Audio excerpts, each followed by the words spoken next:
Good morning, everybody. A very warm welcome to the Mugello circuit, the Autodromo Internazionale di Mugello. This fabulous venue, which has had a long history of motorcycle racing, but just over a decade ago, Creventic realised that this was an excellent place to have a stop on their European calendar, and actually it registered itself pretty early on as the opening round for the European season segment. That is precisely where it is found for this year as well. So around about the second or third weekend of March, to come to this excellent venue, which has the long straight, just over a kilometre, which is very slightly uphill, but then every single corner that you could possibly dream of, which makes it a great test facility, but also a real challenge for the longer distance GT style racing that we have this weekend as part of the 12 hours of Mugello, but also some excellent support racing to be feasted upon this morning and tomorrow morning. And we're going to start with the Radical Cup Europe over a 50-minute race. It's Johnny Palmer and Joe Bradley then in the commentary box, with Sarah Esser in the pit lane getting us stories from the main race, but also we're going to be diving into see who we can speak to during the course of this mini enduro. Joe, good morning to you. Good morning, Johnny. Some of these cars have two drivers, some of them don't, but nevertheless they're all going to have to stop once to serve their mandatory pit stop. So there's a little bit of strategy involved as well. But because of the cooler temperatures that we've got this weekend, actually going to have two formation laps as well. And the race start will begin at the start of the second formation lap. So the clock will actually start to tick down before they're allowed to officially race. It's certainly a chilly start to the weekend's proceedings, isn't it? It was 4 degrees when we got in the car, so the cars out on track at the moment will be doing their best to get some heat into those tyres and brakes to give them a very balanced car to at least start this race. 50 minutes though, plenty of time, no need to be rash. However, the race driver's attitude is that the first laps or so is the time when you make up your positions to then, before the race settles into where you're going to then start being strategic in not just how you address your pit stop, but with 50 minutes, one pit stop, it's pretty, I say it's quite simple. It's very easy to trip yourself up and ruin a race. So you've driven a perfect race and then you trip yourself over by getting the pit stop phase wrong, then it can all go horribly wrong. So it's a maximum focus from not just drivers but teams as well, timing that pit stop. It may be a case of waiting to see what sort of situations arise before you decide to pit. Once that pit stop window opens, then the decision is, do you go long, do you go short, or do you split it down the middle? If it's a 50-50 share on you and your race partner, then that pretty much the decision's been made for you. But it's all to play for, Johnny, and it's going to be an interesting race. This is a entry-level sports car racing at its finest, really, isn't it, with a 50-minute enduro? And whereas most of the rest of the weekend is run on another tyre supplier, I did note, and I saw one or two cars in the paddock yesterday, wasn't sure whether they were sort of spare tyres, but this is a Hankook tyre category. Everybody is on the same type of Hankook rubber, the Korean manufacturer. And it remains to be seen whether there's going to be any tyre changes in the pit stop. I would imagine that it's going to be a fairly basic pit stop, dictated by a minimum pit stop reference time. So it's a 50-minute race. And after 20 minutes of racing, the pit lane open warning sign will be displayed at the control line to the first car that passes the sign. And it remains displayed for one lap, or for the time required for one lap of that particular circuit. So here in Mugello, it's a reasonably long lap, actually, even in a Radical.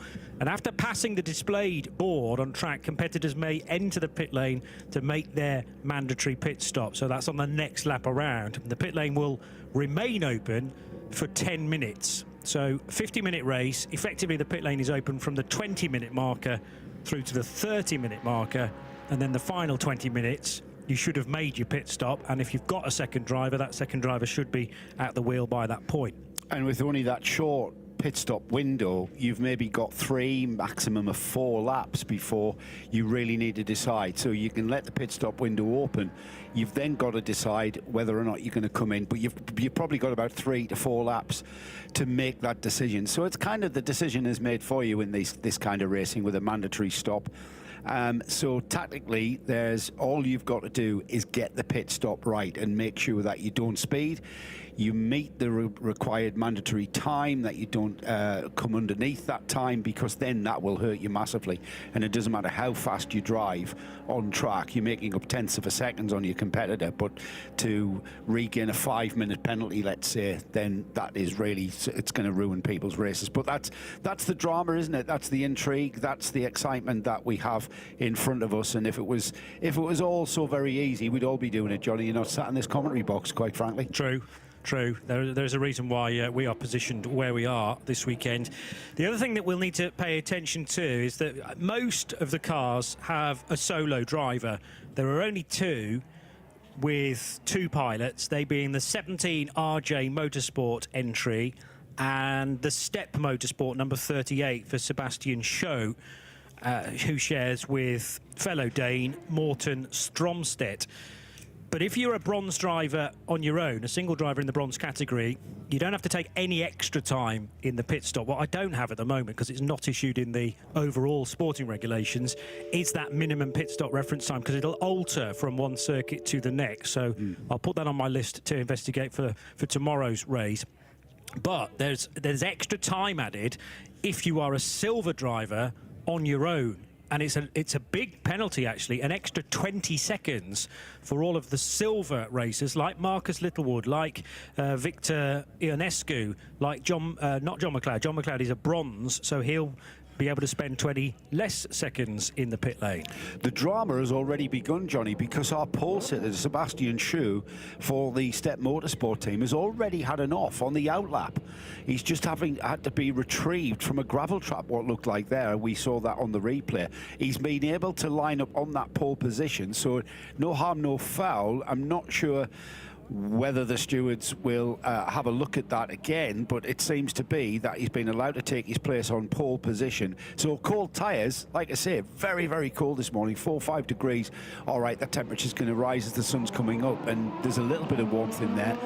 As we get the green flag, it's going to be 2 formation laps for these cars, and that's again the decision's been made to increase that by a lap because of the cold conditions. Gives the drivers a chance to get some heat into the tyres. Here is the grid, Johnny. Yeah, and it's actually a surprise to me, as you've quite rightly pointed out, to see the Step Motorsport car on pole position, because I reckoned Marcus Littlewood on the road had taken the best time. So I'm just trying to work out now whether there's been a penalty overnight to drop him back considerably to 12th position. Yeah, 6th row of the grid for Marcus. So Sebastian Schou, you've mentioned, for Step Motorsport on pole. Paul Denning alongside him for RSR. Then it's Erland Olsen for Radical Norway with his Porsche racing background, and the Radical Nederland entry for Graham Hoffmans. Victor Ionescu, the Romanian for Radical Romania, will start from 5th alongside John McLeod for RSR in the British prepared car number 14. Then the 2 RJ Motorsport cars. Now remember, Jahid Fazel Karim, he himself had a moment in qualifying, but that was after he'd set the 7th fastest time in car 77. So hopefully 77 has been repaired overnight and can take the race start. He'll be joined by Pascal Bachmann, also in an RJ Motorsport prepared car. Eddie Van Dam for Radical Nederland. Diego Dambra for Team Race Streaming, not without his problems in qualifying in number 44 yesterday. Jess Franson, who is carrying one of our cameras for the whole of the weekend in the other Team Race Streaming car. RSR's Marcus Littlewood, I think, has dropped places, possibly as a result of a penalty. And then Lowen Stevens with another quick car, number 64, posting the 2nd fastest time in qualifying 2 yesterday, will have to start from a lowly 13th position. So there have been plenty of changes, I feel, overnight to that grid. And let's just have a little look. So there were lap times disallowed due to track limits for car number 3, Marcus Littlewood, car number 7, who is Victor Ionescu, and car number 38 being Sebastian Schou. So even though Sebastian had lap 5 and lap 7 deleted, he still had a good enough lap times elsewhere to keep the pole position. This is the point where the first formation lap is about to be completed. We'll go on to a second formation lap, but at this point at the control line, the race clock should start to tick down. Yes, it does. So still no overtaking, still adhering to the safety car speed, but the race has officially started. And the safety car really pushing on there for the right reasons as well. The drivers will be happy with that, being able to get some energy into those tyres and brakes, so that gives them a more stable car to begin this race with. Though as we get around the lap, they will see the grid beginning to form up on the final stages, probably after the hairpin at Cornchao. As we get towards the final corner, we'll see them line up 2 by 2. At the moment, though, the pace car using all of the track to keep as much pace going as he can to get the radicals nice and hot, tyres nicely balanced. We had a little bit of an off from our pole sitter Sebastian Schue on the outlap there, just being caught out by very cold slicks. Cold slicks is like driving on ice, Johnny. It really is. There is zero grip, absolutely zero grip. If you've ever driven your car on ice, then you'll know how these cars feel on cold tyres. The tyres do warm up quite readily, quite quickly, relatively speaking, but with 2 very hard formation laps, which we've seen cars waving around, heavy on the brakes, the pace car has been able to keep a pretty steady pace, a pretty fast pace for the Jaguar. I think that's a Jag, isn't it? The SUV that's leading people around. He's been able to keep the pace up nice and keep a good pace up to. Is it not a Maserati? Is it a Maserati? It might be. It looked like the Trident 4. Yeah, I know. I couldn't quite see. It might be a Maserati. It's a bit like a Jag badge, but it would be right and proper, being at Mugello in Italy, to have a Maserati pace car. Wouldn't it just? Yeah, absolutely. We're in Maserati, we're in Lamborghini, we're in Ferrari's backyard, effectively. Yeah. I still love the fact that for some flights into Bologna, once they're taxiing, they're led to their stall by a Lamborghini. I mean, that's so cool for me to see the Lamborghini with the strip light on the top, bright yellow livery. Right. But it's a Lambo, for goodness sake. Yeah, I know. What a work car to have if you're working at the airport. Here we are then, Johnny, 2 by 2. Sebastian Schue, Paul Denning, the front row of the grid, heading towards Buccine, the final corner. And we'll get them steady towards the light-controlled start of this race. The light sequence will be full reds, and then they'll go out, and the drivers will get the indication that they're allowed to start racing. But it's all about the pace up to the line. It looks quite an ordered grid as well. I know a little bit more about Marcus Littlewood and Lowen Stevens' trials and tribulations. There were stewards' decisions last night which cleared all of their qualifying times, not only from Q1, but from qualifying 2 as well. So it's going to be 2 rearward grid starts for both Littlewood and Lowen Stevens. This is going to be fascinating to watch then over just less than 50 minutes, because the race is officially now underway. We've had actually 3 minutes of it, but the first time that the cars can legitimately overtake, and the bomb burst Formula Ford style of 3 and 4 abreast further back in the pack. Down the inside, there's going to be a lead change straight away as Paul Denning gets his braking better than Sebastian Schue, and that should see the RSR car getting ahead of Step Motorsport into San Donato corner. They then swing left through Luco, right through Poggio Secco, and onto the next meaningful straight between turns 3 and turn 4. And it is indeed, it's the 911 car. It's Erland Van Olsen, the red and white car from the second row of the grid, being able to get squeezing, pretty much jumping the front row and getting on that right-hand side of the track, giving him the optimum line into turn 1. He's hung on to that all the way around the track now. We're getting down towards the sweeps of Casanova into the Arrabbiata right-handers here through this. This is an acceleration zone in these cars. It's flat out driving uphill over the brow and then heavy braking into the right-hander, followed immediately by the left, getting towards an important part. But Schue right with him under his rear wing, and Sebastian Schue will feel a little bit robbed here, I'd imagine, Johnny. I reckon Marcus Littlewood's up to about 5th place already as the sector times flashed through.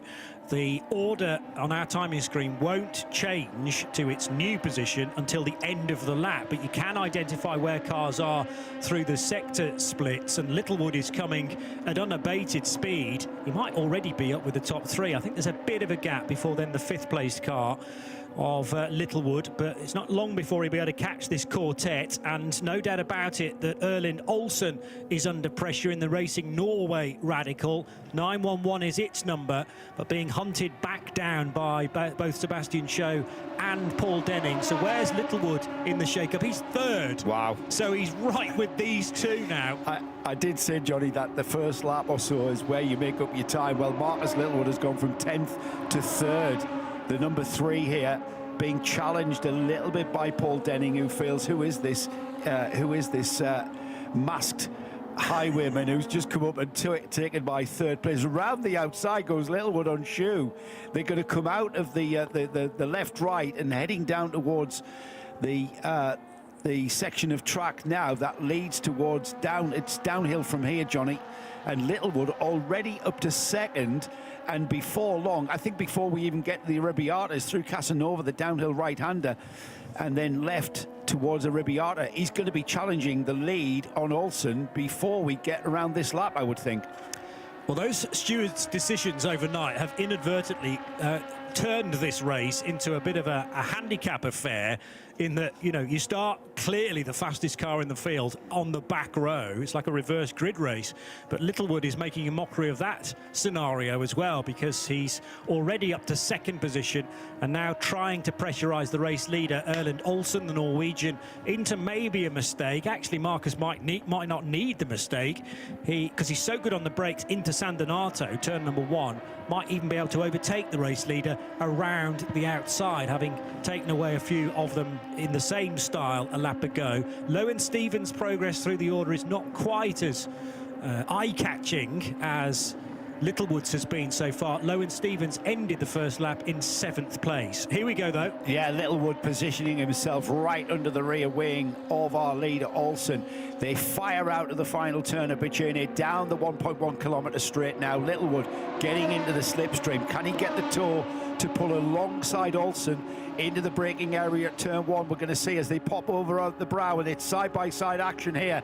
Littlewood on the outside. He hasn't got the optimum line. He's going to have to go around the outside of the leader, and he does so, and into the lead has gone Marcus Littlewood, into the lead from 10th place at the start of this race, and before we're even into lap 4, we are in the lead. Here it is again, Johnny.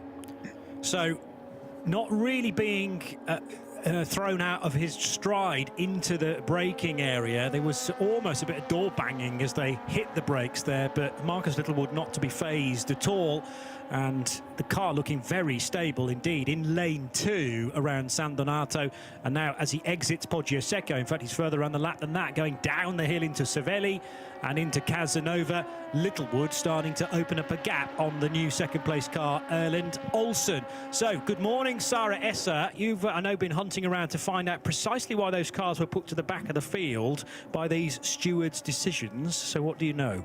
Good morning. Well, I haven't got a camera with me, so you're just going to hear me, but I popped into scrutineering. Marcus Littlewood was given the penalty because his ground clearance was below the limit of 40 mil, which is the limit. He fixed it last night, so they went in and checked it again.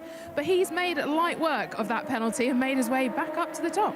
Yeah, it just shows that if it was giving him an advantage, his ability to drive the thing very, very fast is the far better advantage now. That's the legal way of doing it.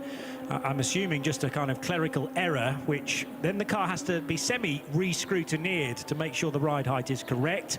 I wonder whether that was the issue for Lowen Stevens then as well, that put him to the back of the grid as well. But Lowen's making good progress too in number 64 already at the end of lap 4 of the race officially, because we had that one under the safety car as well. He is now, Lowen's up to 6th place in number 64. Well, Littlewood didn't really need the lowered ride height there to prove just how much of an advantage he's got. That's pure driving effort from Marcus Littlewood, showing some magical racecraft as he made his way through the field, pretty much the whole field. From 10th on the grid, he's now into the lead, and his lead is already over 2 seconds. As we're on to lap 4, we've had coming up to only 10 minutes of running, so plenty of time for everyone to settle in. The race settling down now. Marcus Littlewood with a 2-second gap. We've got Erland Olsen in 2nd. He's in the Radical Norway team. He's got Sebastian Schou right on his bumper though. Sebastian started on the pole in third place and running just under the rear wing of Olsen, looking as though he is just biding his time, taking this race and pacing himself. I'm pretty sure it doesn't feel like that in those cars. They'll be pretty much flat out. And then not far behind these two that you see there, Paul Denning. Paul Denning in fourth place for the RSR team. It's an RSR 1 and 4 at the moment. And Paul Denning a further second behind in fourth place. In fifth place, Victor Ionescu for Radical Romania. He is about 1.6 seconds back in fifth, and then a further 1.5 seconds for Lowen Stevens, rounding off the top 6 there. Still drivers pushing on though, kicking up a bit of dust on the outside of turns here, showing that there is no pacing, and we've got a lot of dust there, Johnny. We've got a car off there.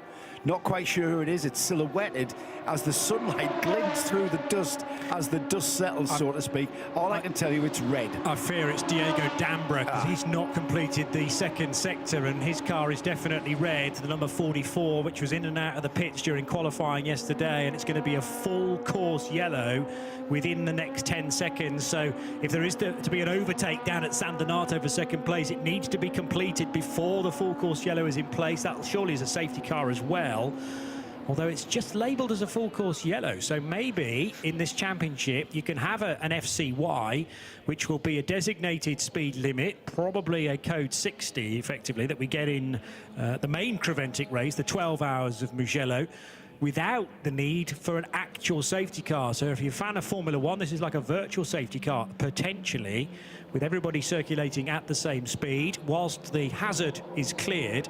And what that does, massively in the favour for Marcus Littlewood, should keep him the lead that he had built up, having come from, I think it was 12th, his starting position. Then he was 10th fairly early on at the race start, got his way up to second place within a lap and a half, and now leads the race. But yes, this is not listed as a safety car, it's listed as a full course yellow to allow for Diego Dambra's car to be recovered, and Diego has not had a very good weekend to this point. It's what you would file under character building for weekends, really. We get another look, and they're just putting the car. He basically went over the curb, John. He ran out of grip there, and the car just spitting him off to the right. What part of the track is that, I think it's coming out of Arrabbiata 2. A very, very fast part of the circuit. In the background is the perimeter fence, the sort of stepped green fencing, which you have to drive by as you head in from Scarparia, the nearby town. When the car is hoisted, we're talking about the number 44 here. That's the red and the multicoloured livery along the wings of the car. When the car is hoisted, we'll see just whether or not he did connect badly with that tyre barrier. He's up against the barrier. Get another look at it here as the car just... you have to let the car breathe out of the Arrabbiata, second of the Arrabbiata corners.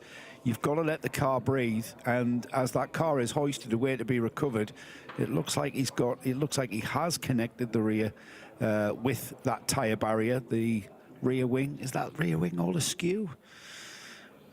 Yeah, it's out of the race, and there's plenty of time to repair the car for race 2, which comes up tomorrow. And a very dejected Diego Dambra there, just pondering what went wrong there. You have to let the car breathe, Johnny, and if the car is going to breathe across the curb and into the gravel, by fighting it to stop off the gravel, you basically have to lift off considerably to stop that slide. And Diego just caught out there. He'll have put the wheel off by literally millimetres, centimetres. And that left rear just has no grip at all, and the car just spewed round.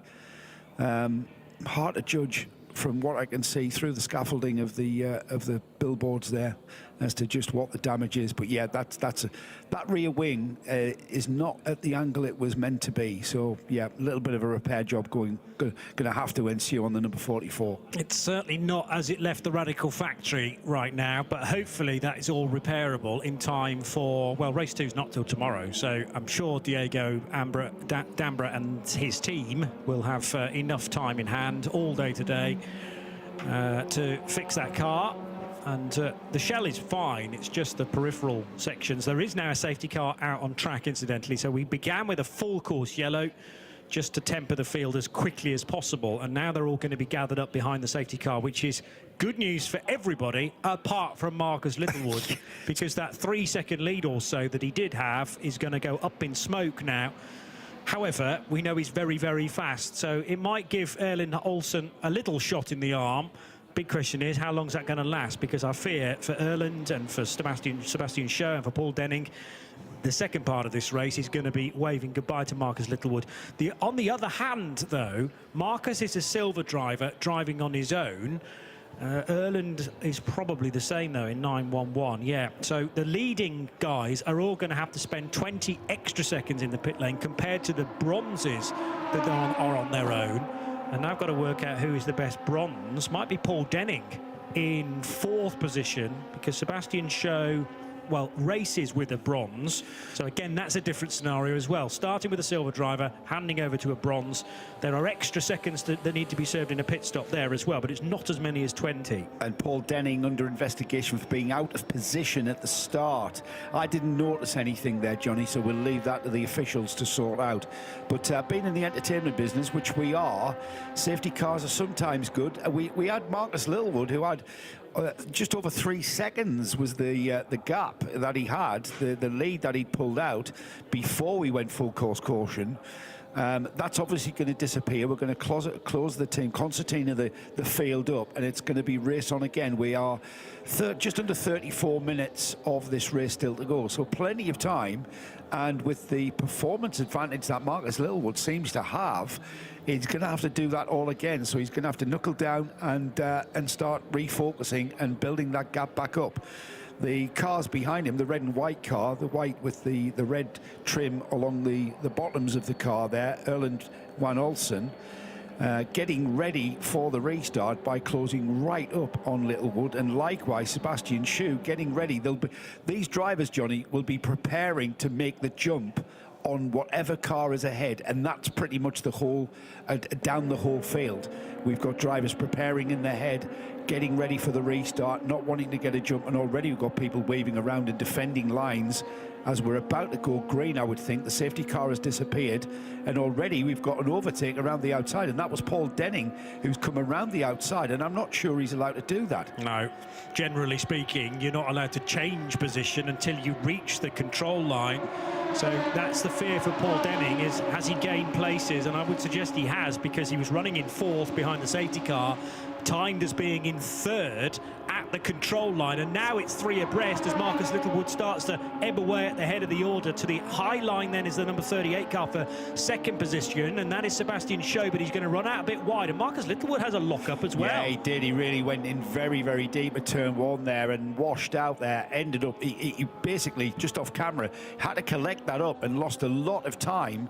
That's put Paul Denning now, who, again, big question mark on Paul Denning and whether he's allowed to be there, having gone around the outside of the 2 cars of Olsen and Schou before we even got to the start-finish straight. I'm pretty sure the regulations don't allow that, but at the moment on the road, Marcus Littlewood trying to build that gap again, and looking like he's doing so. He's already pulled a gap of about a second there. We'll confirm that as they cross the line, but the rest of the field now through the Eurobeatas and trying to get back onto pace, trying to refocus and trying to gather that composure of driving this Mugello circuit. Had we stayed under a full course yellow, then Paul Denning might have had more of an argument to say, well, the full course yellow flags had been withdrawn, and that to me means start to overtake. But the problem is the safety car had been released onto the racetrack, and therefore the safety car is an extra layer higher in terms of a caution. And now car 25 is under investigation, surely, for starting his overtakes before reaching the control line. I mean, he started to overtake before Bucine corner, which is the final hairpin. Where they are now, the final turn, he went around the outside of the 2 cars ahead of him, a bit impetuous, and he was probably wanting the cars in front of him to get onto the rear bumper, or the rear wing, I should say, of Marcus Littlewood, which they weren't doing. Littlewood got the jump in fine style, timed it really well.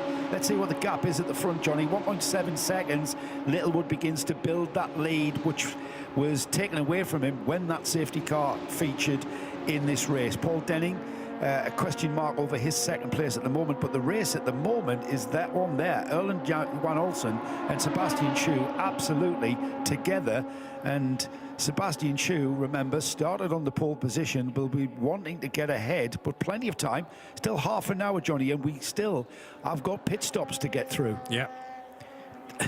The really frustrating thing from my point of view watching Paul Denning is that if he'd towed the party line, if you like, if he'd followed the race regulations and stayed in fourth, as a bronze driver, he would have gained 20 seconds in the pit stop on Marcus Littlewood and on who else has been racing? Erland Olsen. Erland Olsen's on his own as a silver driver. So again, he's going to spend 20 more seconds compared to Paul Denning in the pit stop. The pit window, by the way, is now open. So that is the board being shown at the control line to say you can commence your pit stop the next time you exit Bucine corner, and this pit stop window will remain open for 10 minutes. So as long as you are in during that 10-minute segment, the pit stop itself can bleed on into the final 20 minutes of the race, but it's all about when you enter pit lane and how many pit callers will we have, because as you suggested, you're probably only going to have 3 or 4 opportunities to do it.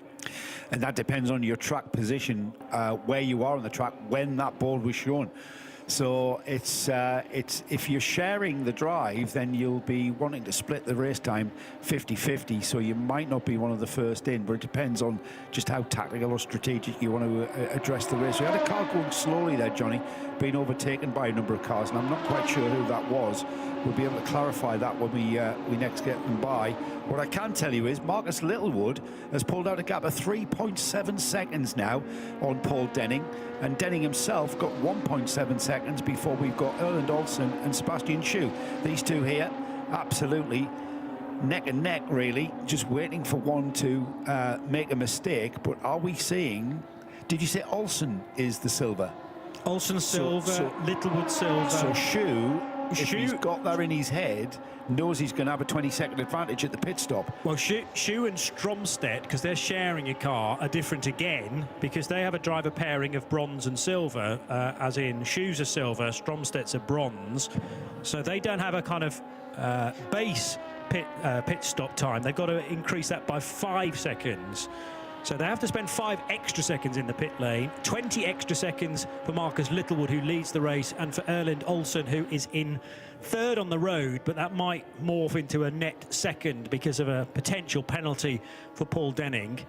And the thing is, if Paul Denning does get a penalty, he won't be able to serve that in the normal pit stop. I think he might have to come in again to do an extra penalty pit stop, like a stop and go or something. Potentially, yeah. I'll check the to see if there's been any kind of penalties that have been given out. At the moment, he's under investigation, and I fear that's only going to go one way. There's also a black and white warning flag now for Victor Ionescu for his track limit potential infringements too, so he's been a bit wayward here and there. It's only a warning flag at the moment, the black and white flag being shown to the Romanian.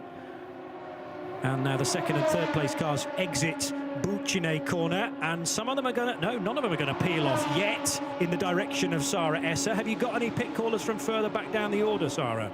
Got the car number 2, Graham Hoffmans, is just making his way out now. You should be able to see that. I'm down here with Step Motorsport. We have Morton, who is getting ready to get into the car. I asked for a couple of words, but he's focusing on getting ready. Maybe we can take a look over as to what happens behind the scenes down here in the pit lane for the support races. You can see all the race engineers and mechanics gathered around the laptop, checking the data. Got a spare set of tyres here. They were used yesterday in qualifying as per the regulations. So Morton will be jumping in place of Sebastian. We can see some of the cars further down the pit lane coming in. I'll pop down there and have a word with them. I'll also jump in to the scrutineering garage at the far end and see if we can understand what's going on with the penalties as well. I'm intrigued as to what they were looking at that laptop, Johnny. Surely they're only looking at the timing screen that we've got. That's the only data that they've got in front of them, I suppose. But did you see how the intense look? Yeah. They probably had this. It was like, there's a camera on us, lads. Everybody look busy. Look intense. To get that intense, because you practice that as a race team, you practice your intense looks. I'm sure. When the camera comes onto your pit wall. I just thought they were glued to our coverage of the race, and why wouldn't you be? Because look at this fight now for third and fourth positions. This might ultimately be for the final 2 podium places as well, if Paul Denning gets a penalty Oh, no, there's actually contact nose to tail as Sebastian Schou says, let's hurry things up a little bit. This is my in-lap, Erland, so please don't delay me. It might be that Olsen and Schou, the Norwegian and Dane respectively, end up pitting at the same time. It's still a relatively quiet pit lane, so you can all afford to pit on the same lap, I suppose. But we're almost halfway through the pit lane window being open, and again, neither of them decide to come in, so they are leaving it late. Marcus Littlewood stayed out. Paul Denning comes in though, so Denning from second place on the road with a penalty hovering above him, although yet to be assessed, will make his pit stop. And that of our key runners out front is the first of those. Just shows how flat out these two drivers are going, as Sebastian Schou inadvertently tripped over that car of Olsen. It wasn't a deliberate push, it was just you both on the brakes as hard as you can be, and the car in front is just slowing down a little bit quicker than you are, and it's just an unavoidable little bit of contact. I think he got away with it without any damage. Sarah, who have you got this time? I know Denning we mentioned, but a whole load of other cars as well now choosing to make their pit stop. We have got the RJ Motorsport, Pascal Bachmann jumping out the car, Valerie jumping in. She's been jumping up and down to keep herself warm in this chilly pit lane. We've also got car number 77 up here. That is the other RJ Motorsport, Jahid Fazal Karim. He's come into the pit lane, heading back out, or no, heading in, sorry, is the number 55 team race streaming, Jess Franson, jumping in for a pit stop. We're yet to see the car of Diego Hambra come back in to the pits after his off earlier on in the race, but I will keep you updated. I can see at the far end of the pit lane as well, we have, it is the 33, that is Radical Nederland, Eddie Van Dam on his way back. Oh, that was very close. I don't know if you saw that coming out of the pit. It was the 33, and I'll have to tell you the other car. I'm too far down to be able to see the numbers now. But I will come back to you when I understand more about the penalties. So was that car being released potentially into the path of another one that was already in the fast lane? That's what happened.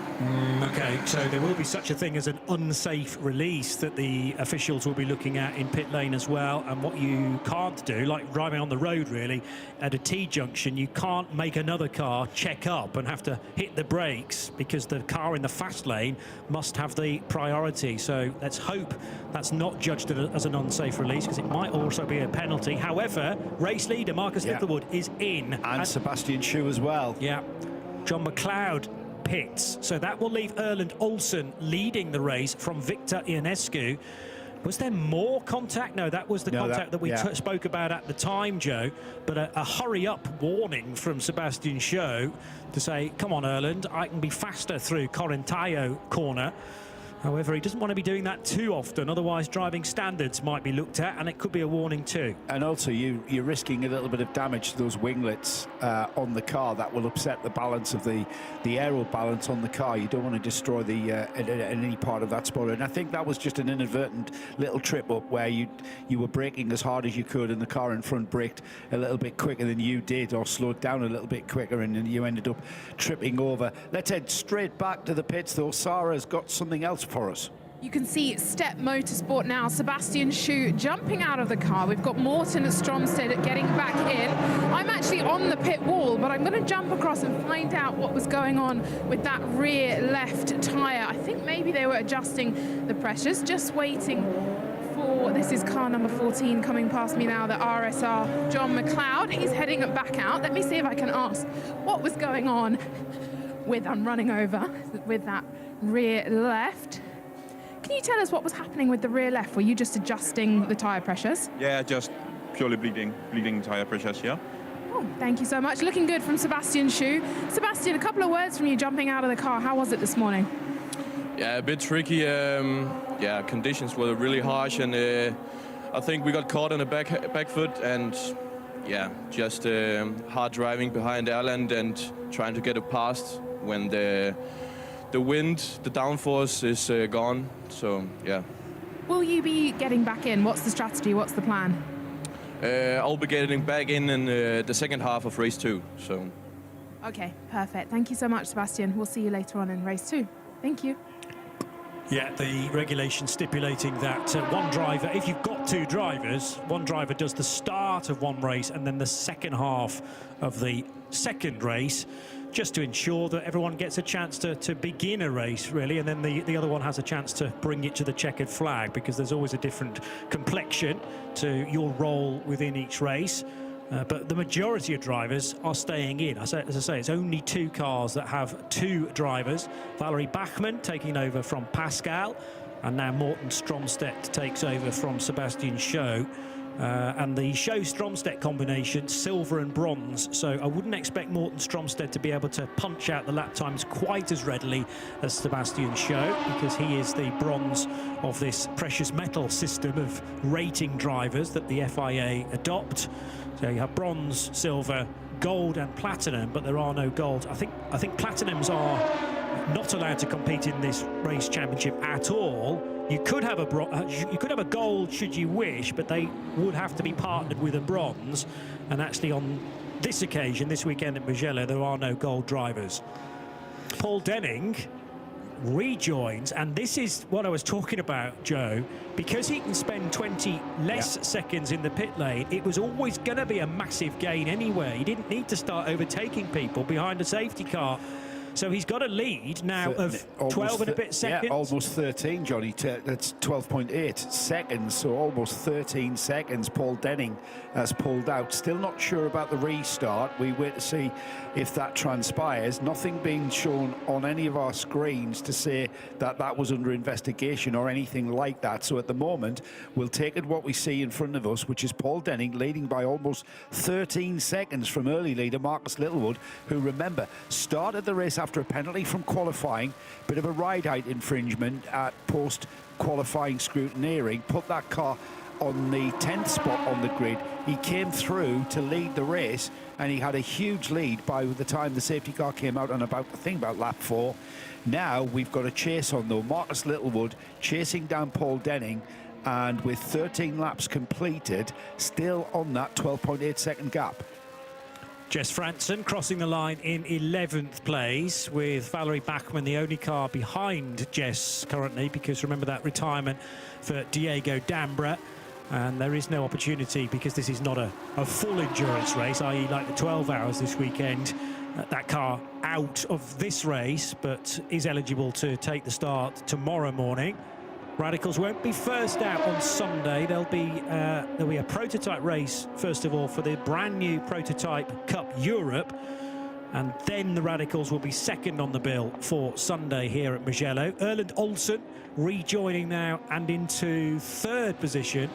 I think should still be, no, actually not still ahead of Morten Stromstedt, so falling behind now the Danish driver. Morten, remember, taking over from Sebastian Schou, who we've just heard from, and Erland Olsen is behind the 911.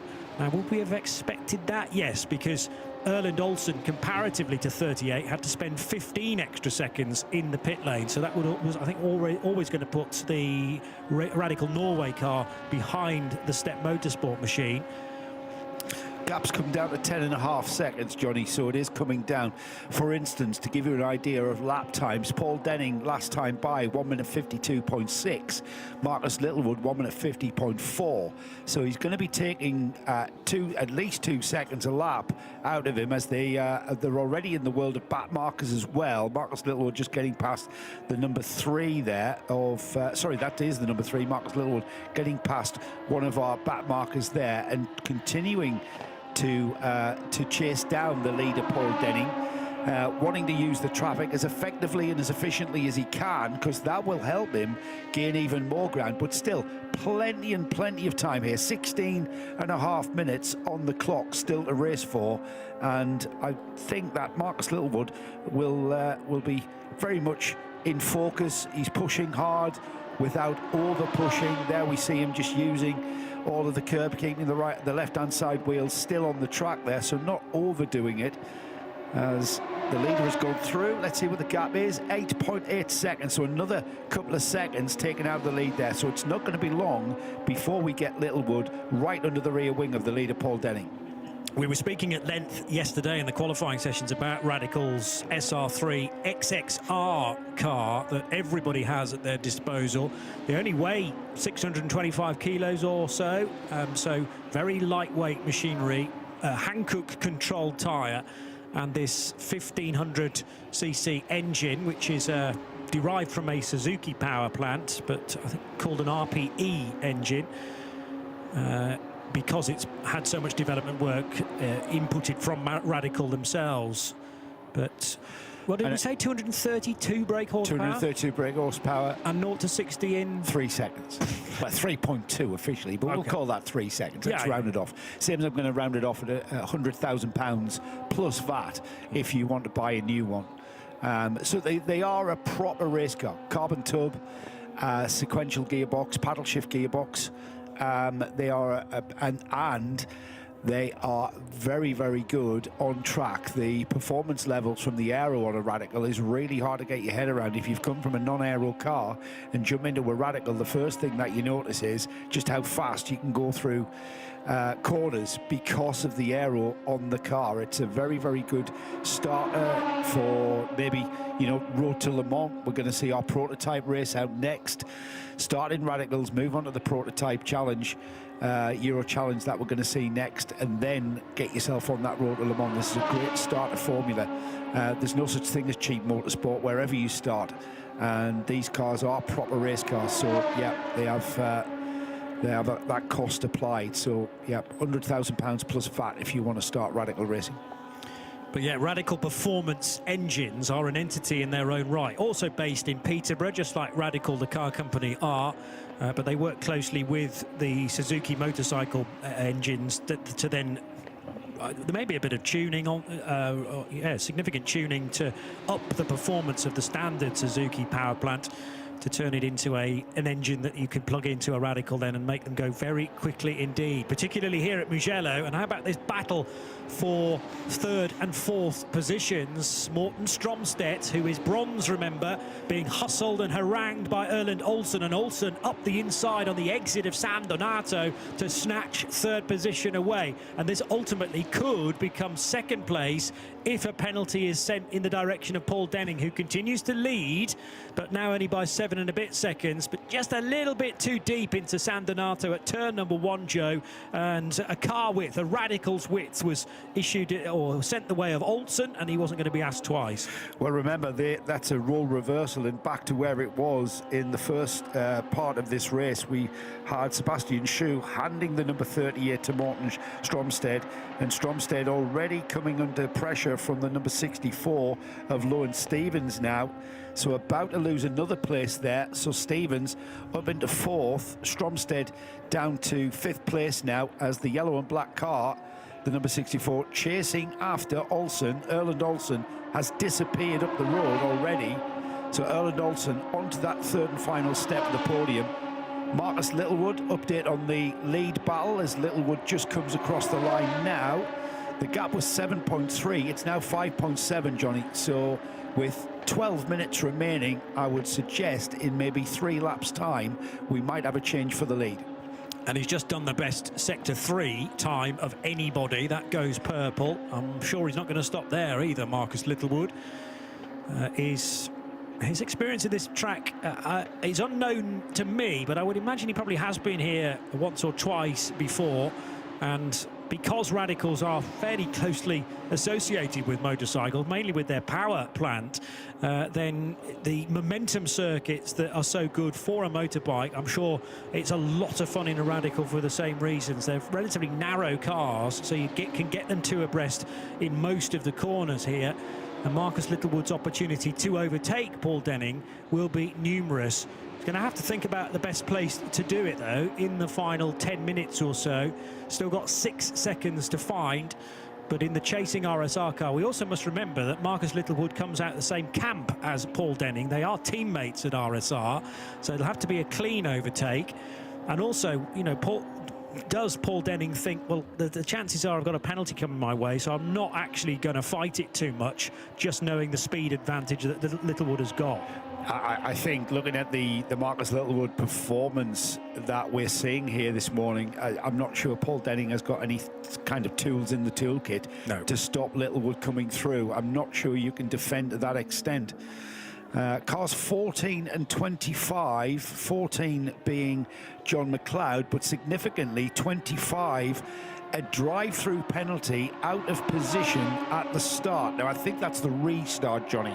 Out of position, I would suggest that's at the restart. In the best case scenario, it's the restart. Yeah. I say that because there is the scope for Paul Denning to actually get 2 penalties now, because if he was judged to be out of position at the actual race start. At the initial start, you mean? Yeah, Oh, my. and they're only dealing with the initial start now, and then there might be a restart penalty as well. But let's look on the better side of that and say, yeah, it's only going to be one. It is only one penalty at this stage, but it's a drive-through, so that gives us some information for the rest of the weekend. Well, that's robbed us of that on-track battle, John. Sadly, yes. Yeah, that gap has come down to 3.8. We're almost not needing to throw away the stopwatches to put them to one side for now, as the number 3 continues to close on Paul Denning.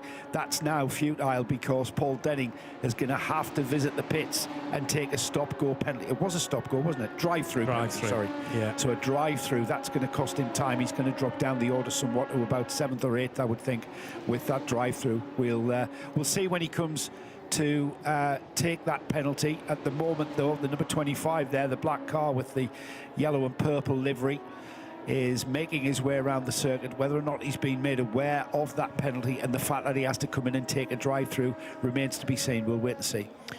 Well, I can't remember whether there's a digital screen here at the control line at Mugello which will say car 25 drive-through penalty and car 14 drive-through penalty, but the message will be sent to the driver somehow. It might be on the conventional wooden boards, in fact. What I don't know is whether Radicals have any pit to car radio, but Sarah suggests that Paul's going to be heading in now. He won't be stopping close to Sarah, because you don't have to stop, you just have to take one lap through the pit lane. But clearly you have to adhere to the pit lane speed limit as well, which for Creventic will be 40 kilometres per hour, Sarah.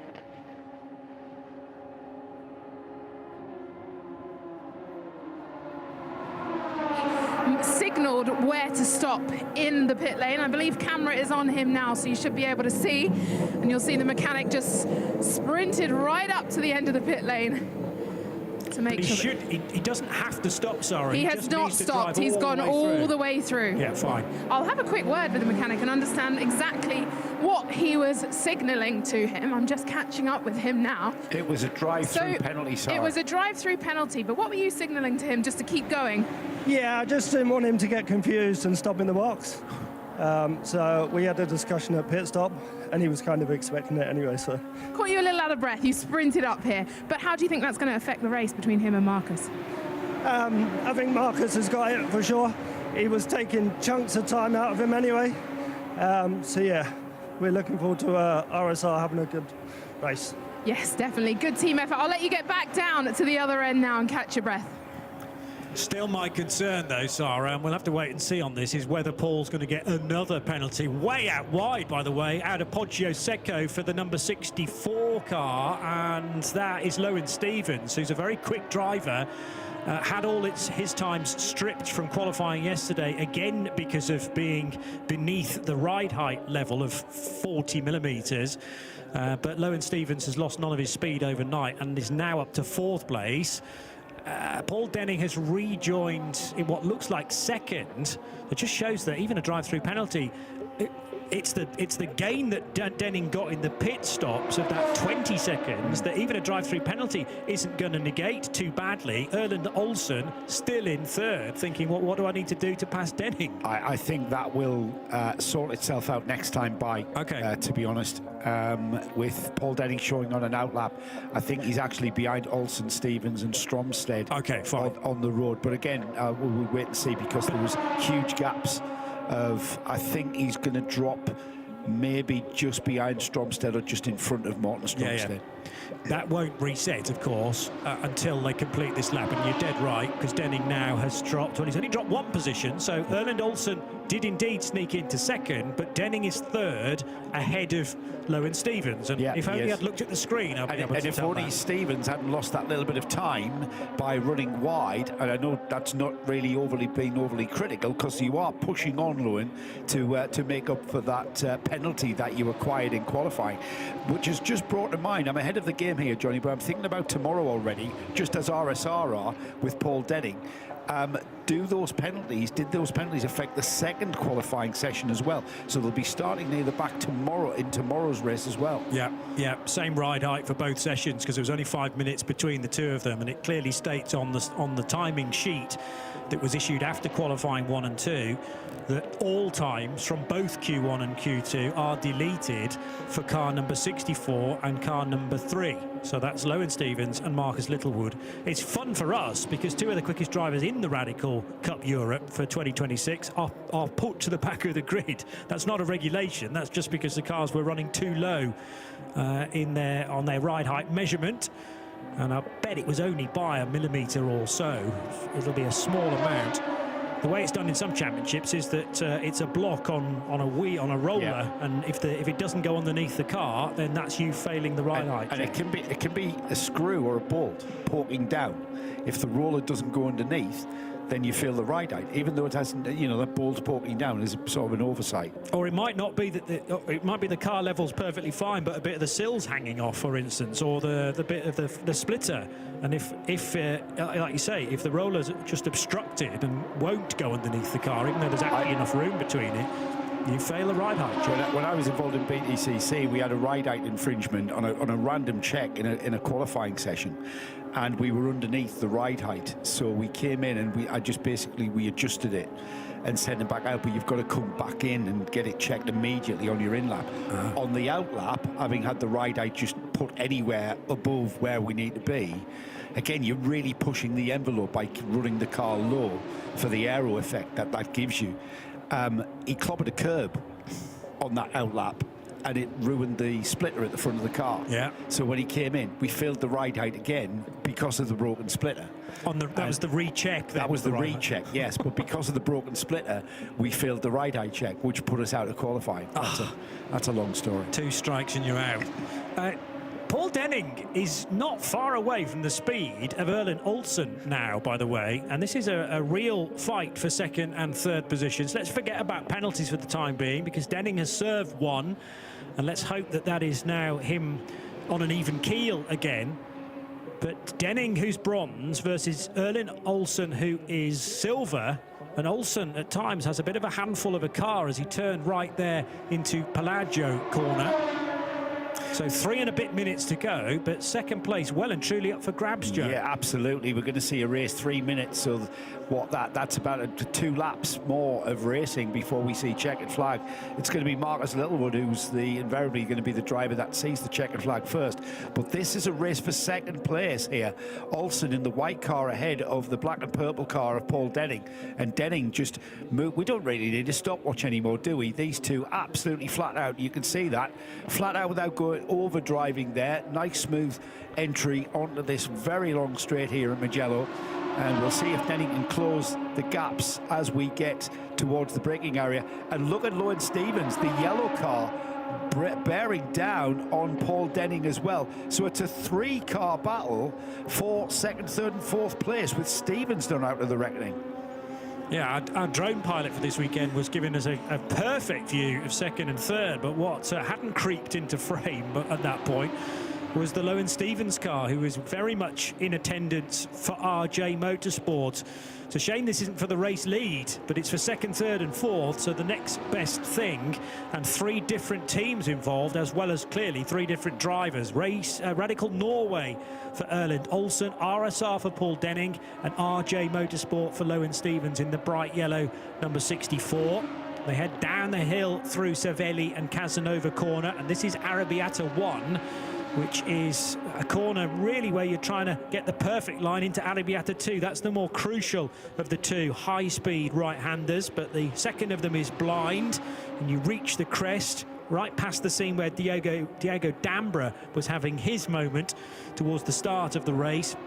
90 seconds to go for Marcus Littlewood, who is now well and truly onto the next lap. He's 36 seconds clear of the fight for second position.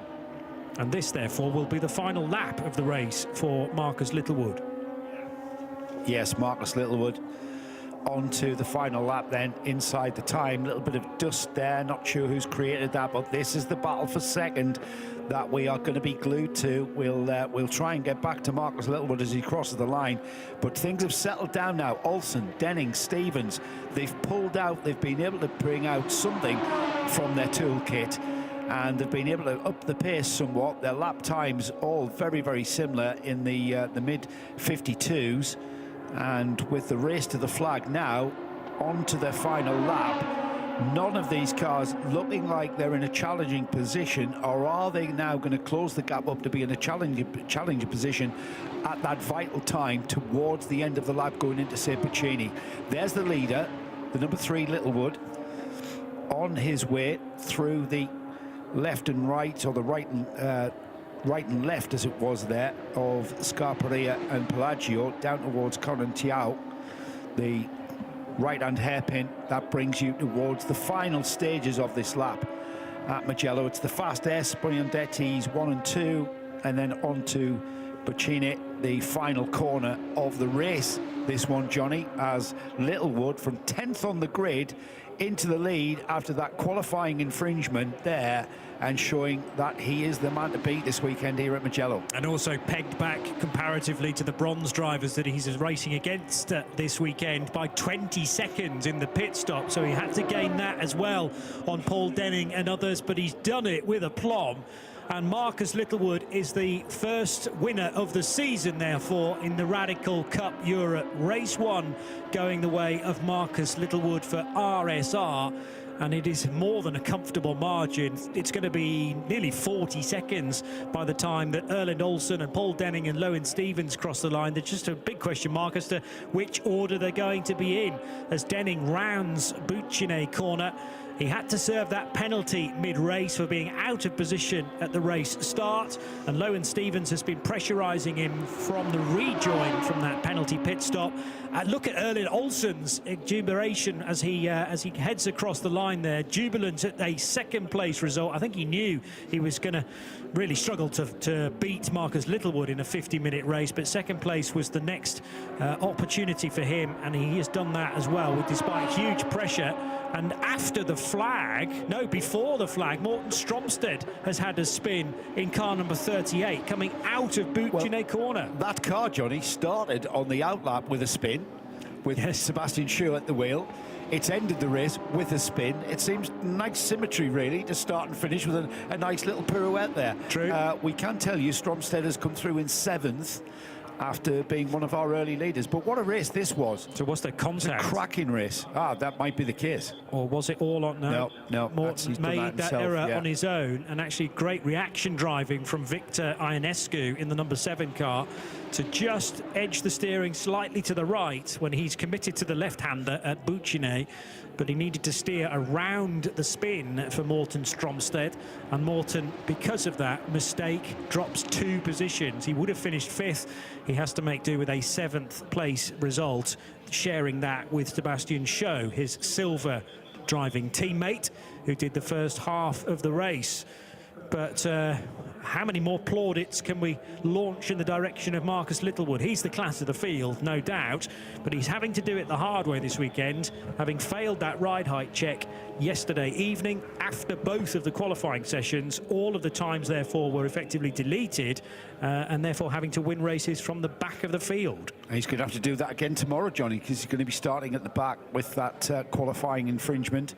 And it's kind of, from our point of view, I'm kind of thankful he's having to start from the back with a win of what is that? Is that 38-second win? Yeah. That's a 38-second gap there for Marcus Littlewood. He is the, I've got to say, I don't really use this very often, but class of the field here in the Radical Cup Europe. An absolutely dominant win, not made easy by having to start down the grid order as he brings the car onto pit lane. Thumbs up for the RSR team. as well, in quite dominant form, and it'll be a double podium as Paul Denning, who soaked up that penalty for being out of position at one of the starts. Whether that was the restart is open to debate, but making his way to the podium now. We'll line the car up and he'll take the plaudits of the team, the RSR team, with a double podium. It's the Radical Norway team that will step onto the second step of the podium with Erland Olsen, and a hard-fought second place that from Olsen, keeping the presence of Paul Denning in check, and Lohan Stevens likewise made a race of it, because Lohan Stevens was another driver who had to make his way through the field. So that bodes well for a good race tomorrow, Johnny. We're going to do all of this again tomorrow. The Radicals, if you are a Radical Cup Europe fan, their race is scheduled for 9:50 in the morning. It doesn't kick things off like it has today. It's the second of our races on our support race package.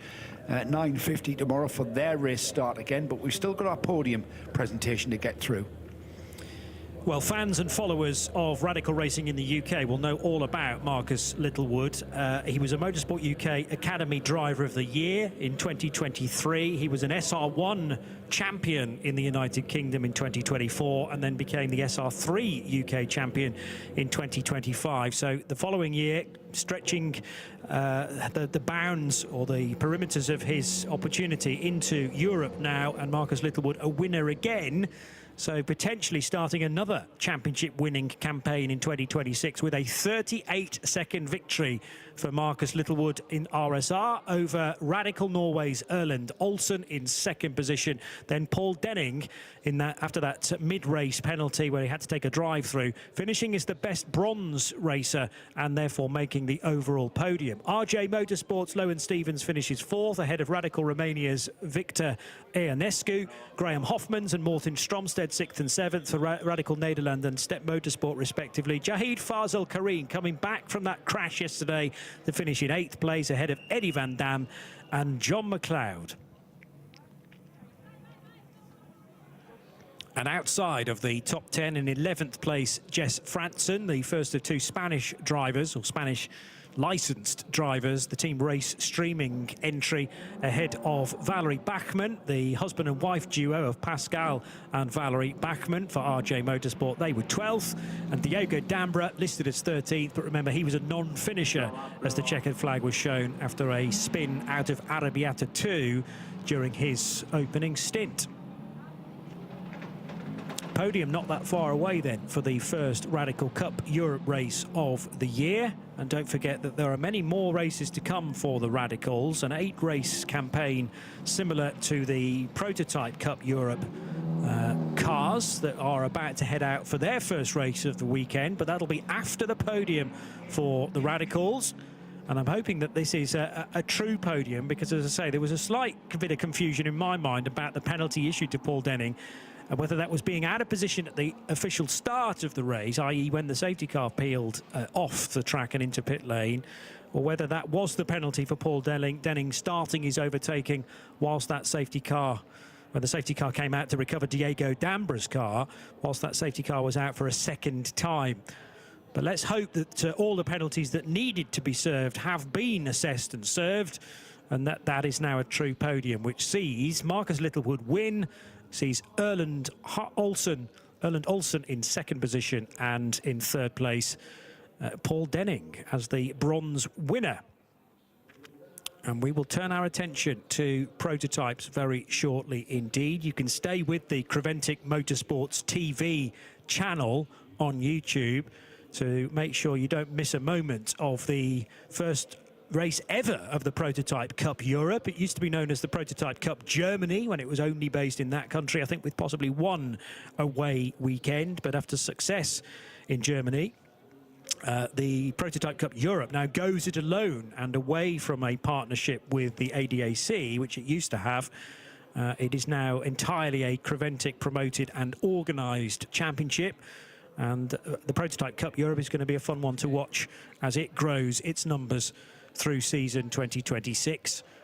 Sarah Esser will be looking after the podium presentation shortly, but that really does bode well for tomorrow morning's race and the second race of the weekend for the Radicals. Here is Sarah with the podium then. Yes, well, welcome Yes, well, welcome to the podium for the Radical Cup Europe Race 1 here at the beautiful circuit of Mugello. Ladies and gentlemen, let's welcome our podium drivers. And in third place, we have Paul Denning from RSR.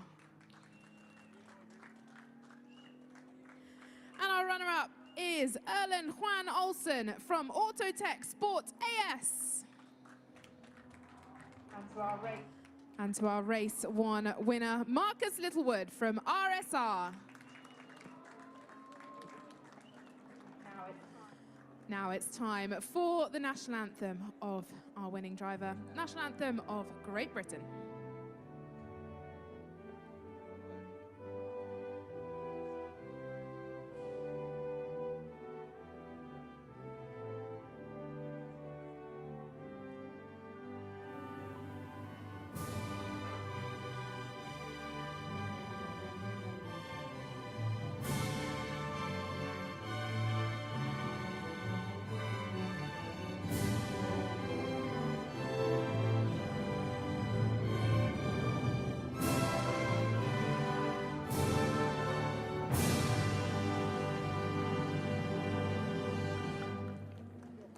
And to present the trophy, please welcome to the podium Chris Amsden, the CFO for Radical Motorsport. And put your hands together one more time for Paul Denning in third place for RSR. A drive-through penalty towards the end of the race that caused him challenging for first place. And our runner-up for Radical Cup Europe race number 1 here in Mugello, Erlen Juan Olsen from Autotech Sport AS.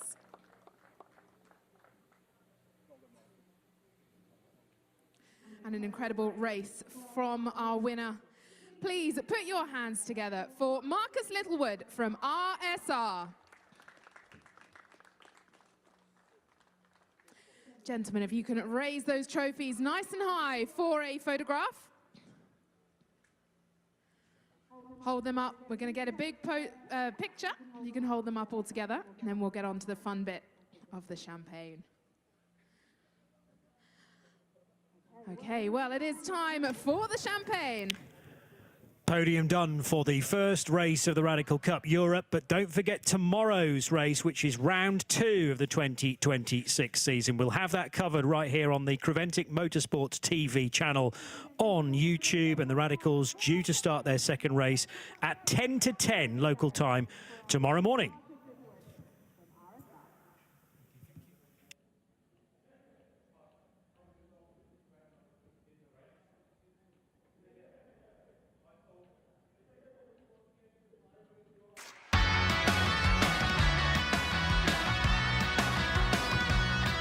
The Radicals then with a couple of formation laps because of the change in temperature from their initial running here at Mugello, a chilly Saturday morning. So the race began under safety car speeds, but then on lap 2 of the race, it didn't take long at all for all of the drivers to get their elbows out. And there were 1 or 2 hairy moments, including for Diego Dambra, who left the racetrack at high speed backwards coming out of Arrabbiata 2. There was a safety car to recover Diego's car, and at the restart, 3 abreast for second position. It didn't take long for some nose-to-tail action either from car number 38, Erland Olsen, on the rear of the 911 car of his teammate, or of the Step Motorsport car, I should say, of Sebastian Shaw. But Marcus Littlewood wasted no time at all. He had to do it twice of asking, really, after that 20-second delay in the pit stop. That's Radicals done. We'll be racing again with those cars tomorrow morning.